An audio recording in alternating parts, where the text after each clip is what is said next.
Hi everyone! Today I'm going to be talking about my experience in the beauty pageant world.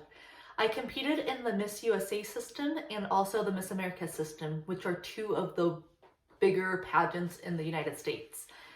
I competed in them from about the age of 20 to 24 for the Miss America system, and I competed until I was about 28 in the Miss USA system, which are the age cutoffs that they have. And along with the age cutoffs, you can also never be married and you can't have given birth to a child. So those are kind of the requirements. And full transparency, I did not win any of pageants at the state level. So this is just my own opinion and my own experience, and I don't represent, anyone else in the pageant world. I'm going to go ahead and cover some commonly asked questions about pageants in general, and also some questions that I've gotten over the years. So a common question I get asked is, how much do pageants cost? Well, it depends on what pageant system that you're in. So there is an entry fee. There is also the fee of buying your evening gown, your swimsuit, and also you can pay for training for interviews, public speaking, things like that. So the cost varies greatly on how you go about this.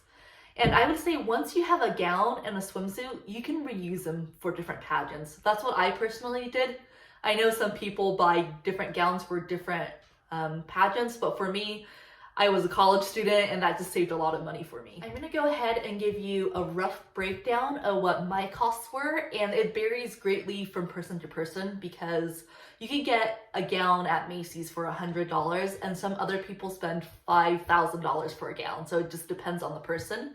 For me, I spent $900 on my gown, which is a lot more than I would have wanted to spend, but I also wore that same gown for numerous pageants and also for other, ballet galas and things like that, so I got a lot of usage out of my gown. My swimsuit was about $250, and a pageant swimsuit is a little different than a swimsuit you would wear at the pool. You're under a lot of stage lights when you're on the stage, and you want to be modest and covered. So the lining in my pageant swimsuit was a little bit different than the one at the pool.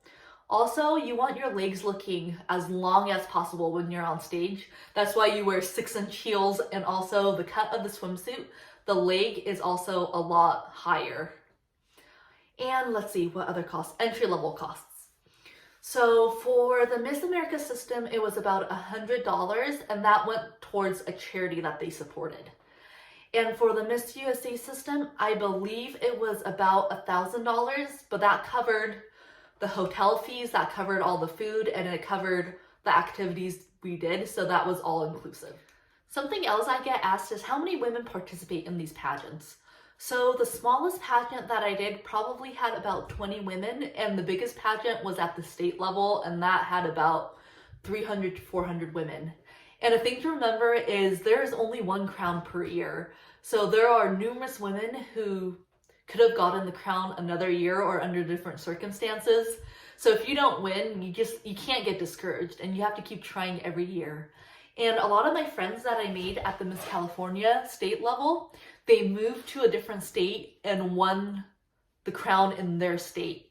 So it just depends where you are. And one of them went on to actually winning Miss USA. So what is a pageant like? It depends on what kind of pageant you do. So there are some that are just one-day pageant, and there's also some that are over the weekend.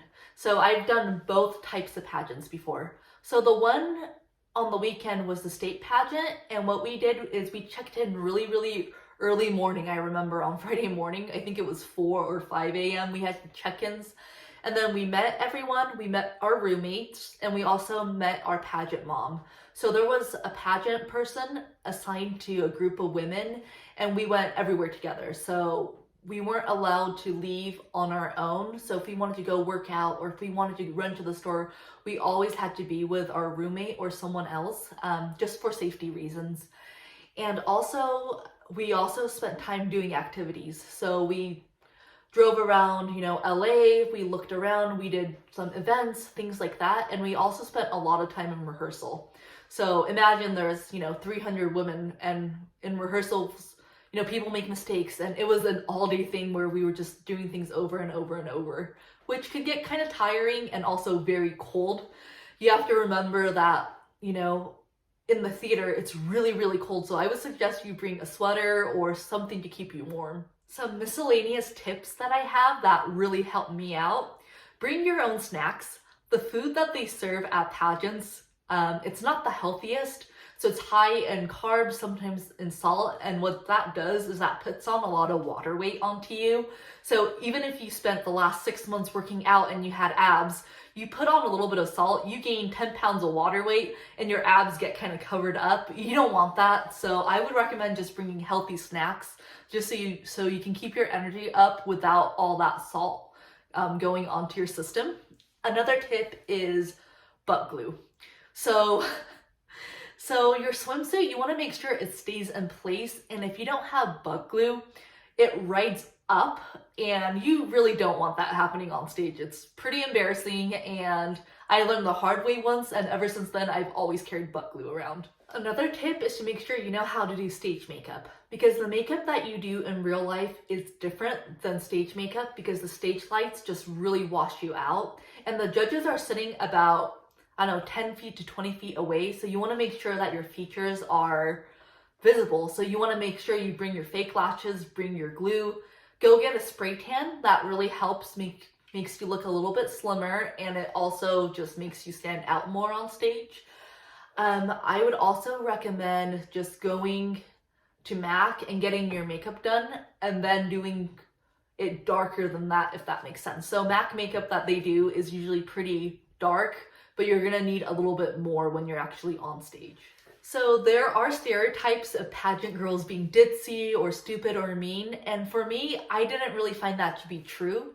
A lot of the girls that I was with in my group, they were nurses, teachers, people who were going to college, and they were really, really nice. And some of the best friends I still have are from my pageant days. We still keep in touch on Facebook, we talk, you just form that really solid group, with them because you're going through the same experiences. You're going through losing, you're going through, working out and dieting. And you know what? Dieting isn't that easy. Some people say that they naturally have a slim body, but for me, I found that it took a lot of work. So it was nice having women who were in the same spot as me. And you know what? I miss doing pageants just because I miss those friendships. If you have any other questions about pageants, go ahead and leave them as comments and I'll try to reply to every single one of them as I can. Thank you for watching.